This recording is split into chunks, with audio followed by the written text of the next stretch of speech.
বলুন। তুমি স্বপ্ন দেখছো শিউলি, আমার বউ থাকতে থাকতে আমি তোমার কাছে আসবো কেন? আমারও স্বামী থাকতে থাকতে আমি আপনাকে নিয়ে স্বপ্ন দেখবো কেন? তোমার হয়তো আমাকে ভালো লাগে, কিন্তু বাস্তবে কোনোদিন আমাকে পাবে না। এসো স্বপ্নে আমাকে নিয়ে স্বাদ মিটিয়ে নাও। না না না, আমি যাবো না, যাবো না। এসো, এসো।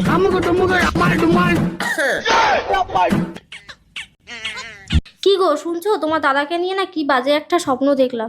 আচ্ছা ঠিক আছে, এবার যখন স্বপ্ন দেখবে আমাকে ডেকে দেবে। পরের দিন রাতে ভাই,